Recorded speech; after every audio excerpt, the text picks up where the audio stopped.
Guys, what a damn year. I thought 2023 and 2024 were good, but 2025 is the best year for film this decade so far. So many new and innovative voices, directors coming back for their sophomore efforts and arguably being better than before. So many great new genre films, from comedies to sci-fi to action to some actual good comic book movies to whatever we classify Kpop Demon Hunters as. So many auteurs coming back to show us why they are some of the best around. And so many films released this year that could be considered some of the most important, relevant, and essential viewing for this decade. This was an incredible year, and I'm sad to have not caught everything I wanted to see before making this list. I had to find it cut off somewhere. I'll just throw up the movies I have not watched yet, but I really wanted to, but couldn't, so I could release this list at a relevant time. And I settled on my top 15 favorites of the year. I know that's less than the other best of lists I made for this decade, but once you see how many movies I have on my honorable mentions list, you'll know how difficult it was to cut this list down to a solid number. So in rapid fire succession, here are my honorable mentions. Eddington, If I Had Legs I'd Kick You, Friendship, Predator Badlands, Mickey 17, 28 years later, The Naked Gun, Demon Slayer Infinity Castle, The Phoenician Scheme, Bring Her Back, The Fantastic Four First Steps, Thunderbolts, Wallace and Gromit Vengeance the Most Foul, Better Man, Neja 2, Lurker, Little Amelie or The Character of Rain, The Ballad of Wallace Island, Nickel Boys, Materialist, Superman, The Perfect Neighbor, The Long Walk, The Life of Chuck, It Ends, Zootopia 2, Train Dreams, Weapons, Begonia, Twinless, and The Colors Within. All these films are great to excellent, and I highly recommend them. But these last 15 made my year, and some of them will go down as legendary films for this generation of cinema. So, let's get to them.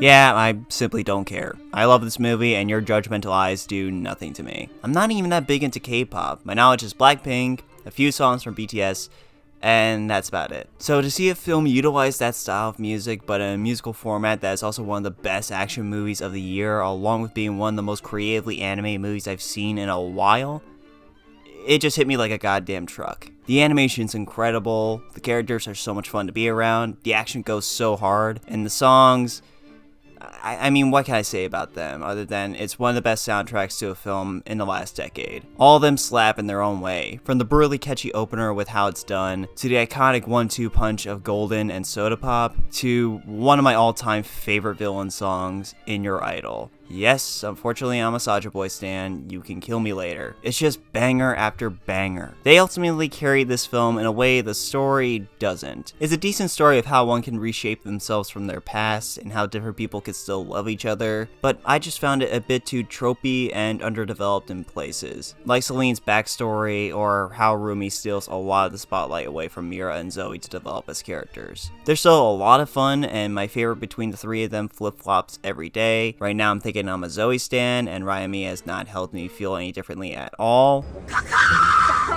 But I hope in future installments they'll have as much focus as Rumi did. But this is simply one of the most fun movies of the year. I can't help my musical addiction, I'm sorry, and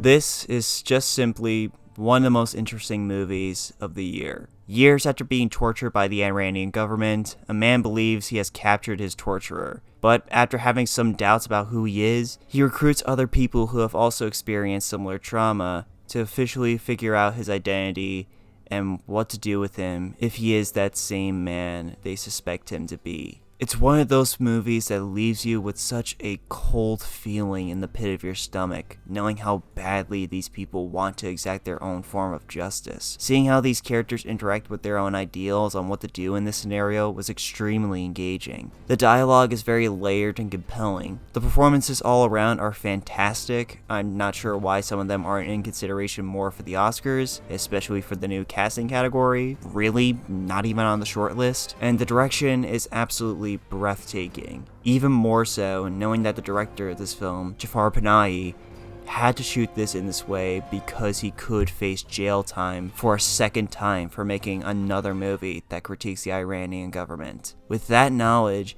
it makes this already bold film even more brave and nuanced. And even though I think parts of the film are a bit slow, and some characters just dip out the narrative in sudden ways, the ending, and specifically the final shot of this film, left me in a damn chokehold. Just one simple sound choice turns this conclusion into one of the most intense and eerie endings I've seen in a film this decade so far. It's one of the most breathless final moments in a film I've ever seen. So if you're interested in a thrilling ensemble piece with an interesting dilemma, or you're intrigued on how they were able to pull this film off, knowing the meta knowledge behind this film, absolutely seek this film out. Come on up to the house. Rian Johnson pulled off yet another magic trick with his third Benoit Blanc case. This sees him traveling to New York, investigating the seemingly impossible crime of a murdered priest in a closet. If Knives Out and Glass Onion were proof as to how fun and subversive Johnson could make a murder mystery be, Wake Up Dead Man is proof that even in a traditional structure, he could still provide a fresh take on the genre. Not only is this yet another entertaining mystery, arguably his most compelling knowing how impossible this crime is, but it's a mystery that tackles more topics around the scene of the crime. Topics of how power is conjured within the church, the manipulation used by those in power on the most spiritual of people to get what they want, those that take advantage of their reputation to garner reactions out of people, and ultimately, how people in power can spin the original meaning of their positions into something more oppressive and dangerous. In this case, twisting the purpose of a priest, which is showing compassion and grace towards the people who come for forgiveness and penance, into a role of a rebelling leader looking to recruit those within the community to fight back against those who dare oppose them. It's a very layered story that's really fascinating to look into that still carries over the themes that the Knives Out movies have always commented on. That being the lengths those in power, influence, and wealth will go to maintain their power. And all this is carried by the brilliant performances from the main players of this case. Daniel Craig is great as ever as Benoit Blanc, who continues to be one of my favorite fictional characters to be introduced in the last decade. Josh Brolin and Glenn Close provide such compelling presences as religious fanatics, and Josh O'Connor is the standout here, playing one of the most likable and rootable characters in the series. He might just be my favorite character outside of Blanc in this franchise. I'll say that this film doesn't have the same energy in its plot as the previous two films. The reveal of the killer is probably the least satisfying to watch out of the ones we've gotten, and it is the weakest film at using all of the ensemble, making this probably my least favorite of the trilogy. But I think on rewatch, it could bump up a few spots. This was just another thrilling entry in this series, and one of the most entertaining films of the year.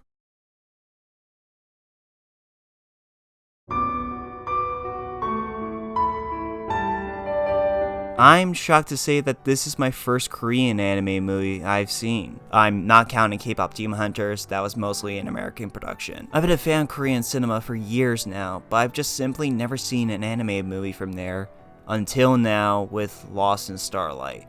And after watching it, I'm definitely going to make more of an effort to seek out more animation from Korea, because I found this film to be all at once tranquil, heartwarming, tense, and beautiful. It takes place in the future where an up-and-coming singer and astronaut meet and fall in love with each other, leading to lots of drama when she's planning on leading an expedition to Mars, the same place where she lost her mother. It's a gorgeous film filled with so much detail that builds up this world so well. It feels like a lived-in futuristic setting, which helps make this story so much more engaging. The art style is absolutely stunning, and the romance is treated with such sincerity and realism despite the futuristic setting. You get wrapped up in both of these characters' lives, and the film does an excellent job at building chemistry with these two, which helps make the climax so intense and thrilling. I was not expecting some of the routes this story goes in, and while it can go on a bit too long for my liking, it still makes for a truly invigorating watch. Check this film out on Netflix if you want to watch one of the best romances of the year.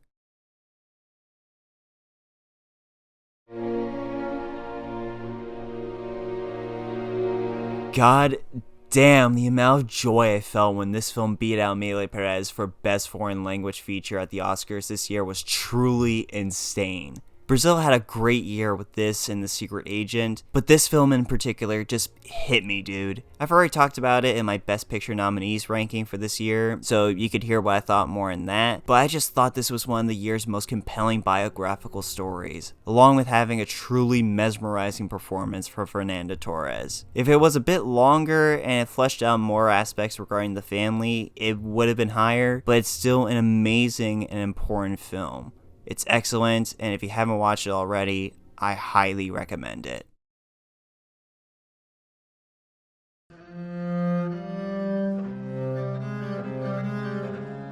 Park Chan-wook, you f***ing king! This was easily one of my most anticipated films of the whole year, especially after watching most of director Park's filmography this year for an upcoming ranking for him. And he didn't disappoint. This is one of the best directed films of the decade so far, and I'm not even joking. The way that Park Chan-wook portrays this man's drive for success via murder through the camera work, the editing, and the sound work is honestly just perfect. There's so many creative shots here that left my jaw on the floor. Like, there's a moment where a character has a drink, and it's like the greatest shot of someone drinking that I've ever seen. He takes a Death Note approach as to make even the smallest and most innocuous moments into these larger-than-life grand sequences with how he presents them. It's just so much fun to watch and the right amount of extra. And not just that, but the story of this man looking to win his way back into his job position by murdering his competition is just so compelling and creative. It's not just a story that says capitalism is bad, nor is it a carbon copy of something like Parasite, where the man and his family are poverty-stricken and looking to raise up the ranks to live better. It's more about how the need to succeed outweighs the need to let go. He puts in so much effort to get this one job that already told him he's not needed, and yet it continuously costs him his connection with his family. He becomes even more lonely and isolated as a result, and in lesser terms, the money doesn't grant him happiness. And Lee Byung-hun sells the hell out of this character. He's so goofy and a complete mess, but he gives this character a lot of sympathy and even empathy despite all the f***ed up things he resorts to. So with all that being said, you may be asking, how is it not higher on this list? Well, I think the film does ultimately end kind of abruptly for me. It felt like some areas of the ending fell bit underbaked and needed to be longer, even if this film is already nearly 2.5 hours. And that goes for some of the family members, like his children. I wish we got more scenes to develop them and see how all this is affecting them in more meaningful ways. But with an amazing cast, an engaging story, and the best filmmaking of the whole year that deserves all the accolades, this is easily one of the best films of the year, and one of Park Chan-wook's best movies to date.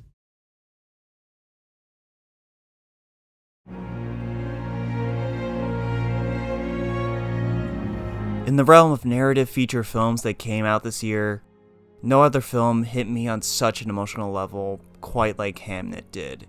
Chloe Zhao has been a director that I saw the potential in, but I've never been wowed by in the films she has made. Even her Best Picture winning film Nomadland I saw as just being pretty good, but a film I had no desire to revisit and I haven't thought about since, especially in a year like 2020, where other films like I'm Thinking of Ending Things, Soul, and Another Round still resonate with me to this day. But in comes Hamnet, and now I could finally see what she can offer with such a powerful story of love, loss, and legacy.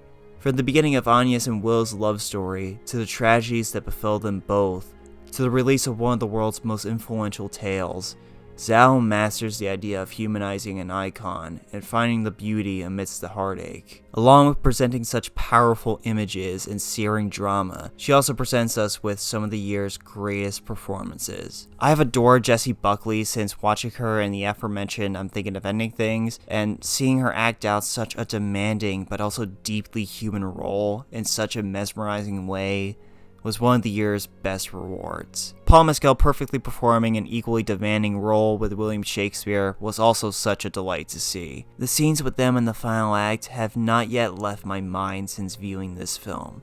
But Jacoby Ju provides one of the greatest child performances I've ever seen. He nails every emotion provided in the script, but he also gives the film so much humanity and empathy all at once. Just because he's a kid doesn't mean he shouldn't stand tall with the other amazing supporting performances of this year's Academy. There may be a few stretches of this film that felt a bit repetitive.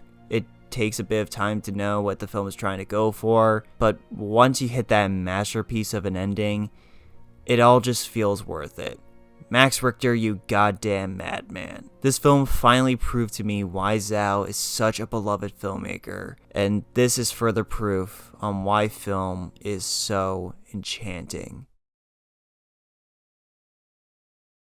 Forever young, I want to be forever young. Timothée Chalamet is, simply put, one of the best actors of our generation. He's proven time and time again that he's invested in every character he portrays and wants to leave the audience with an unforgettable and thrilling experience. And so it's fitting that arguably his best work to date came from the mind of a director who's already given audiences some of the most unforgettable and thrilling experiences at the movies in the last 10 years. Marty Supreme is yet another incredible gem from Josh Safdie. The confidence in his form of chaos and the ways he's able to escalate tension and anxiety in multiple situations is unmatched. So many hilarious but also rip-roaring sequences in this film that are among the best scenes of the year. I'm never going to forget that gas station scene until the day I die. And carrying all of this is an impeccable ensemble cast. Timothée Chalamet, like I said, is remarkable here, in a similar fashion that Robert Pattinson and Adam Sandler were in their respective Safdie ventures. He's bold,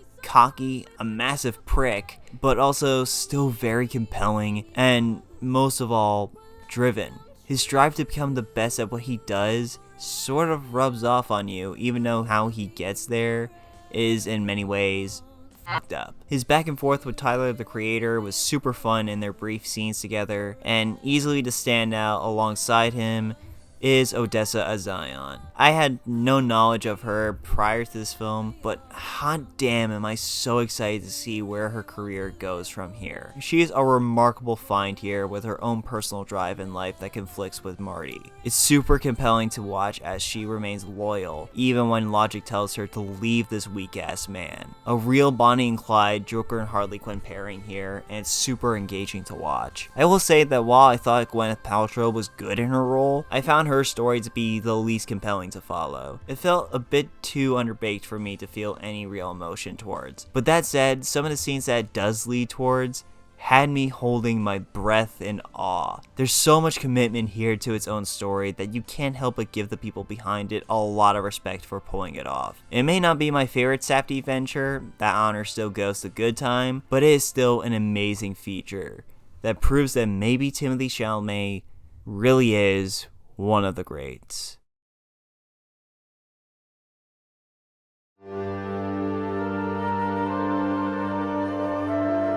I enjoyed Joachim Trier's previous film, The Worst Person in the World, but it hasn't fully resonated with me since I watched it back in 2022. So I was really curious as to what he had cooked up for his next film, Sentimental Value. And not only did I like this film even more than Worst Person, I found this film to be one of the year's most impactful stories. It sees a famous filmmaker trying to reconnect with his two estranged daughters after multiple years away from them by making a film about the family. Only that one of them moved away from acting to raise her family, and the other wants nothing to do with him or his film. So he hires Elle Fanning to play a version of her in the film, which leads to some very revealing things about the family's history. It's a searing look at generational trauma and how it seeps into our art. How people are too scared to confront what's happened to them and would rather distract themselves with what they're good at. And how doing something nice and audacious for someone isn't enough to forgive what they've already done. I just adored this screenplay and how thorough yet touching it feels. Along with that comes maybe the best ensemble of actors in any film this year. I've been blown away by both Renate Reinsve and Stellan Skarsgård before, and they continue to do so with some of their finest work to date. Their relationship is what drives the emotional core of this film, even if they don't share many scenes together. But the way they impact each other in the scenes they do have with each other looms over every scene that they're in, and it makes for one of the year's best endings that seems obvious, but feels so fitting because of the personal journeys these two share. Elle Fanning, while probably the character I wanted to have more exploration for, still puts in some amazing work too. And then there's the performance that blew me away the most, Inga Ipsdottir Lilias. I hope I pronounced that right. Sorry. She remains reserved and quiet for most of the film, but you can tell in every scene she's in that there's so much more she wants to say and to express to her family that she's putting off because she's afraid of fracturing the family even more and wanting to have a good time with her father. It's a very sincere and dynamic performance that might be my favorite supporting actress performance of the whole year. I adore this film, even if there's some underdeveloped elements like with Elle Fanning's character. It's one of the best written films of the year, and one that made me feel everything it wanted me to.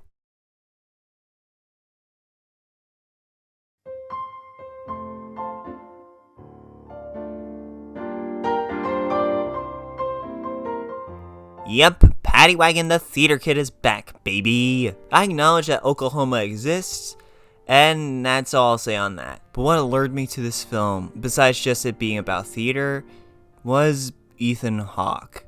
I've heard so much about his performance as this man who feels like he's being forgotten to time, as no one seems to understand him, and more minds, including his old partner, find better success than he did off of what he sees as just rubbish. Among the stacked year we had for leading male actor performances, hearing this one being said as a sleeper pick for the best one of the bunch really enticed me, especially since nothing else about this film was being talked about. And after watching it, I think the chatter's all true. This is my favorite leading male actor performance of the year. There's so much charm, charisma, wit, sympathy, earnestness, and intrigue in his performance, and it's not even that showy. There was the temptation for this as a biopic to have that kind of Oscar baity moment, a scene where he has this big outburst of emotions as his character. But it's just Ethan Hawke spouting out some really sharp dialogue with other characters, and he makes it look effortless. I barely even saw Ethan Hawke in this, just a man clinging on to the last bits of creativity he still has in his life. But the film doesn't make itself too melancholic or dour. It's actually just really chill and easygoing, which I think is why this film works so well for me. It just felt so natural and true. Nothing that feels glamorized or self-indulgent. It gives similar vibes to last year's Perfect Days, with just a bit more personal stakes to it. Sure, I admit that Hawke and the dialogue really do carry this film, as I thought some of the filmmaking was pretty stale. But there was something Richard Linklater's other 2025 release, Nouvelle Vague, definitely had over this. It was in its look. This just felt a bit dry in its presentation. But with this script and a truly captivating central performance, it does make up for it. If you're an insufferable theater kid like me, or just a fan of films with engaging conversations, absolutely seek this film out. Also, if you hate Oklahoma, this film is up your alley too.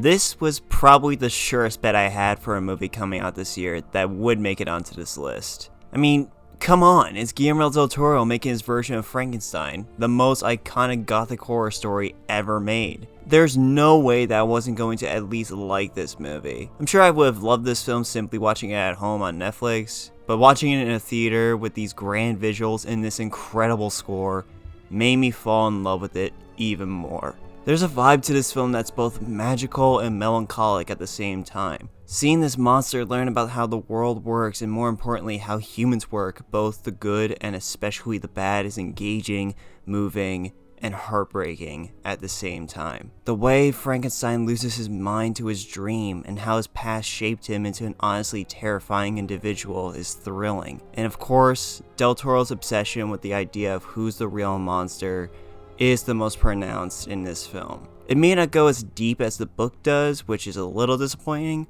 but it does leverage that for a much more human and emotional story about the failures of fatherhood and love lost because of one's ambition. It does take a while for my investment in the story to really kick in. I'm still mixed on some of the changes from the book, like the reason why the monster returns to Frankenstein is a little bit clunkier here than it is in the book. But with these visuals, this score, this thrilling tale, and an awards-worthy performance by Jacob Elordi as the monster, This ranks as not only one of the year's best, but the best film Guillermo del Toro has made since Pan's Labyrinth, and I do not say that lightly.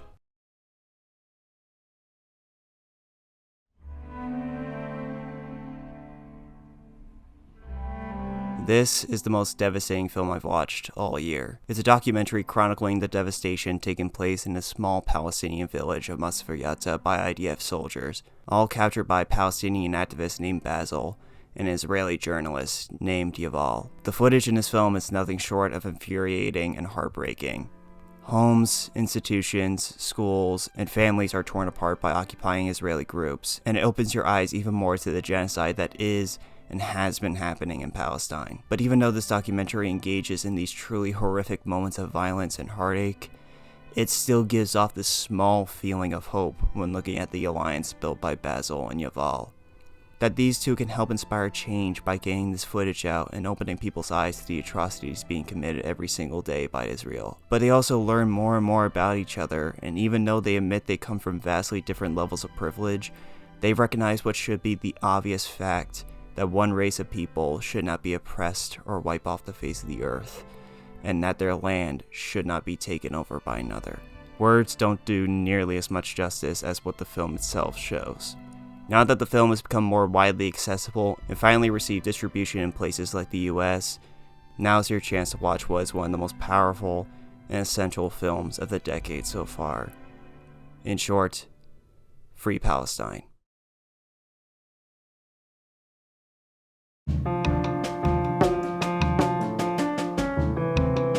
This year was when I finally got into Paul Thomas Anderson. Licorice Pizza was my introduction to him back in 2021, but this year I've watched almost every film he has made, and yes, if I wasn't already, I've now fully become a snarky film bro because he's now one of my favorite directors. He makes really thoughtful and creative movies that have rich characters and stories that keep me thinking about them long after I've watched them.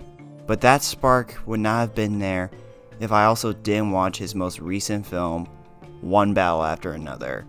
This is arguably his most accessible film, looking at how ideas of revolution and family can tear people apart, but also bring them together. It's also a really entertaining cat and mouse chase between an ex-revolutionary trying to rescue his teenage daughter and a terrifying military officer out to kill her to serve his own purpose. There's much more going on in this story, including one of the best opening acts of the year, going over the history of this revolutionary group and how they got to where they are in the present, but I want to save more of my thoughts for my upcoming PTA ranking coming out eventually. It's ultimately one of the most thrilling works of art I've seen this year, with its incredible performances, especially from Chase Infinity and Sean Penn, breathtaking visuals, outstanding pacing, especially for a film that is nearly 3 hours long, some of PTA's best characters, and some of the most cathartic moments in film this decade. You could make a strong case for this being the film of the year, or even the decade at this point, and I could definitely see why. The confidence and boldness from PTA here is on another level, and I hope he finally gets his flowers at the Oscars this year. I just have other films here that I personally loved just a bit more.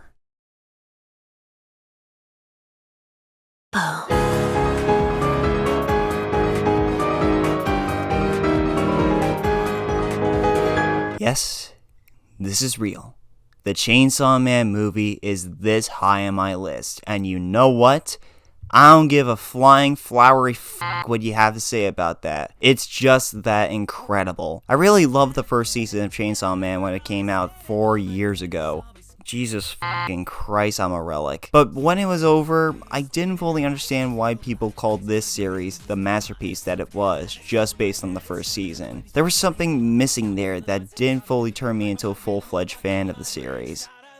But I also knew that we were only just beginning with this story, and everyone was telling me that once you get to the Reze arc, you'll finally understand what makes this series as special as it was. So I waited with bated breath for this movie as I consciously stayed away from reading the manga for any spoilers, hoping to finally know how much sauce Chainsaw Man truly has. And yeah, after watching this movie twice in theaters within the same week, I think I finally get it now. This movie blew me away.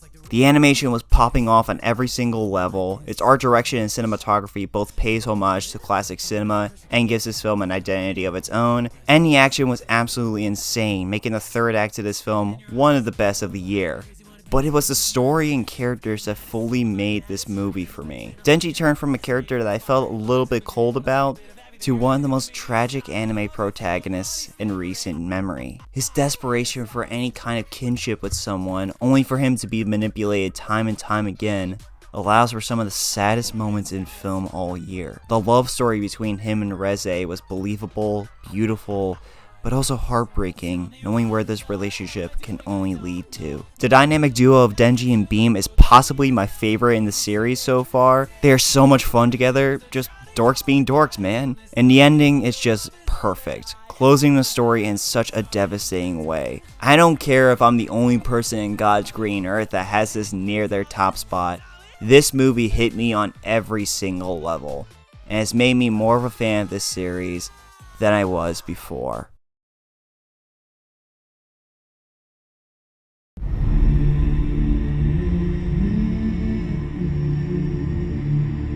Ryan Coogler has been a director I've admired for years now.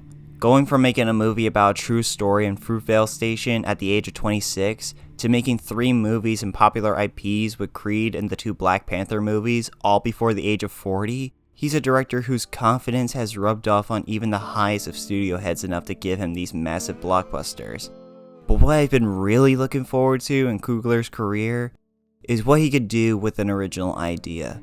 While the films he's made before are good, they were also being carried hard by their pre-existing sources. Even Fruitvale Station was based on true events, so it wasn't fully his own story. So when Sinners was announced, and that would be a period piece taking place in the 1930s US South, that would also be a horror movie involving vampires, let's just say the idea was too intriguing to pass up. And for Coogler, who has made a career in telling black stories about their cultures and experiences, this felt like the ultimate passion project for him.